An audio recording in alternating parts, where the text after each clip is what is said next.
The first part of this video ended in 1988, when the IPCC was formed.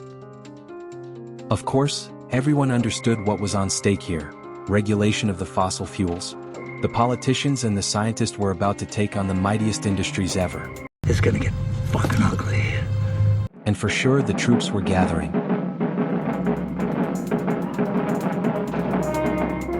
Some reactions were totally expected.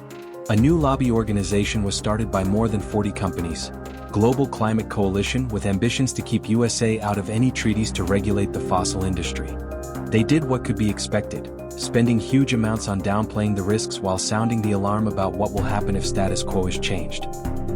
A fake grassroots organization launched a campaign to ridicule the alarm about the climate, targeting, quote, older, less educated males who are not typically active information seekers. It proved to be a front group for US coal companies.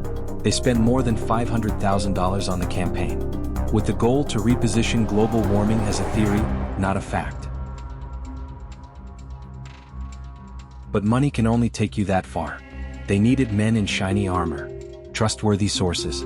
After all, the political will to act was high, and at the release of the first IPCC report in 1990, 700 scientists pointed to the consensus view on the importance of urgent response. And the cavalry came to help. Indeed, this is probably one of the most critical factors in why the resistance campaign became so successful. But let's rewind a bit again. The think tank George C. Marshall Institute was founded in 1984 by 3 distinguished physicists.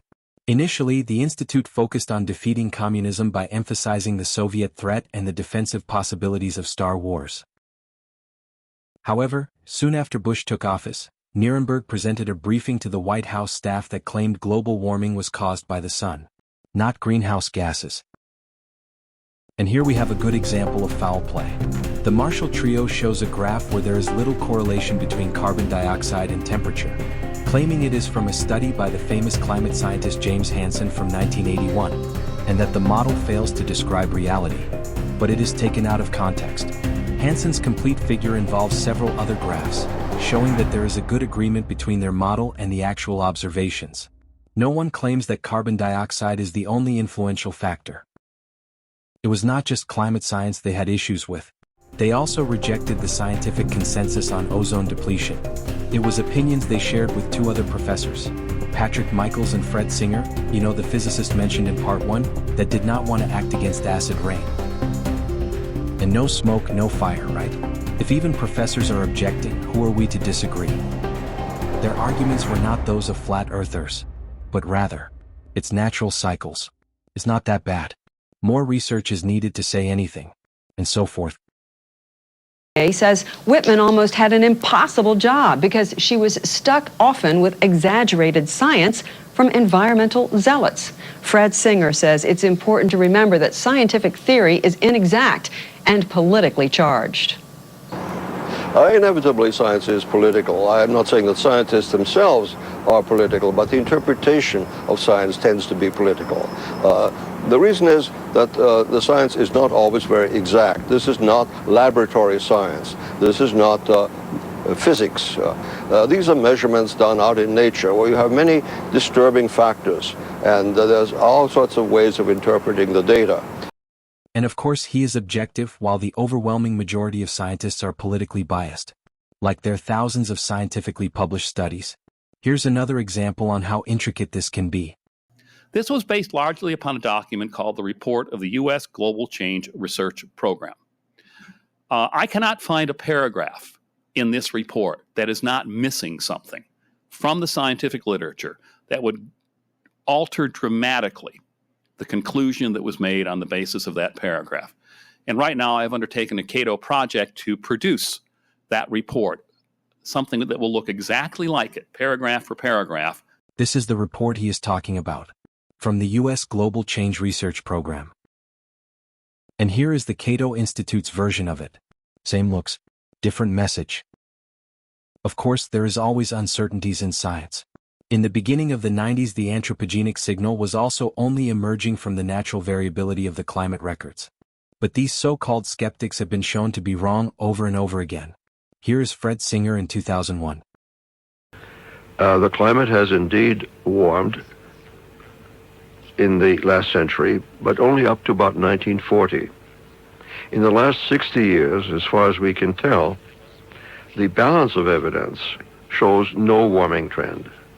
I would expect that natural variability of climate will outweigh any human effect for the foreseeable future. If you have devoted your whole career on minimizing the government and their regulations, it is not surprising that the doubts the professors were sowing took effect. Those men in shiny armor. The war was on. With the main front in the US, everything was in place. Trustworthy sources. An impressive network of conservative and free market-orientated think tanks that wanted to spread the words, and businesses with almost unlimited resources to back it up. When the second IPCC report was about to be published, a major controversy broke. Frederick Seitz, the Global Climate Coalition and others, accused the IPCC to be corrupt and to censor inconvenient scientific studies. Studies shows that during 1988 and 89, the American press mostly mirrored the scientific discourse of the time.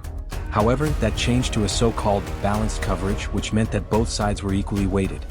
Focusing attention on both sides of the story regarding action due to global warming, the US press in effect provided balanced coverage of a very unbalanced issue. On Earth Day 1996, Heartland Institute distributed a free newspaper to American students, where they could read that science did not support the notion that acid rain, freons, deforestation or climate change were real issues to worry about.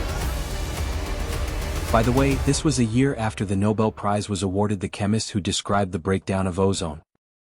Just a couple of months before they got their prize, Fred Singer and Sally Baliunas from the Marshall Institute sat in a hearing, claiming there was no evidence that justified the ban of CFCs, also known as freons. Julian Simon, professor of economics and a well-known free market liberal debater, argues in the same way in his book Ultimate Resource 2. Quote, "Much of the sound thinking about global warming and acid rain also fits the ozone layer issue. My guess is that this is most likely to be simply another transient concern, barely worthy of consideration in the next edition of this book, all with reference to a book by Fred Singer." In 2001, the Competitive Enterprise Institute established an award in Simon's memory. A majority of the first 11 prize winners had expressed that the climate alarms were a political hoax. And of course we all know the results of all this. The global warming issue became extremely polarized, especially in the US with the Republicans and Democrats on different sides. But nevertheless, in 1997 the Kyoto Protocol was signed, also by the USA. However, it needed to be ratified by the country's parliaments before it came into action. Global Climate Coalition launched a $13 million PR campaign to why the treaty should not be signed.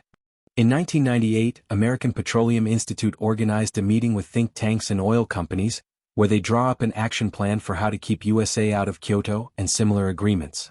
It was a detailed plan with a proposed budget of several $million.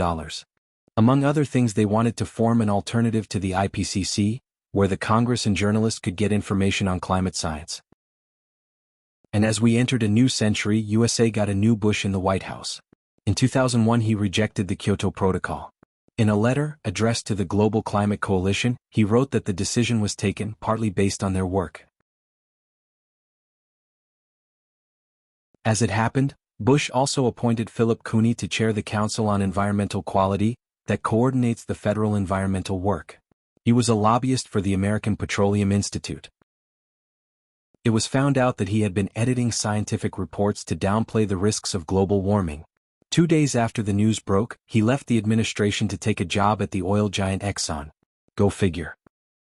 But it was more. An investigation by the House Oversight and Government Reform Committee concluded. The evidence before the committee leads to one inescapable conclusion. The Bush administration has engaged in a systematic effort to manipulate climate change science, and scientists had been censored.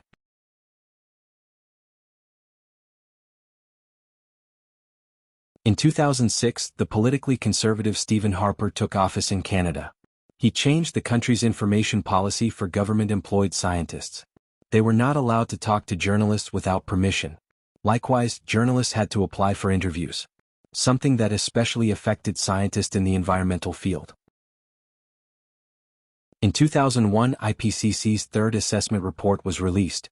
The evidence of a human-driven climate change were mounting. However, the endless accusations of a corrupt organization affected the American administration. Bush ordered an investigation of the work of IPCC, but no conspiracy was revealed. Instead, the conclusion was, the committee finds that the full IPCC report is an admirable summary of research activities in climate science. The first 20 years after the IPCC was formed saw an intense and distorted debate. But this was just getting started. The trenches had been dug and more was to come. Remember, this was before the social media was a thing on the internet.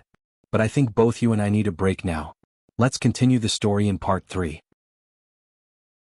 But wait, I forgot to tell you something in part 1. What was it that made Thatcher change her mind regarding the climate change? Well, you already guessed. Books from the free market think tanks. The men in shiny armor. Or, as Thatcher put it, scholars in the United States. Fred Singer was one of them. And while we are at it, here is a book by another free market think tank professor that named climate change as the mother of all scares. But Is It True by Aaron Wildavsky from 1995. In it, most major environmental issues were dismissed as being exaggerated. And what expert had reviewed the book? Fred Singer. And yes, Wildavsky was on the advisory board of Singer's think tank Scientific Council.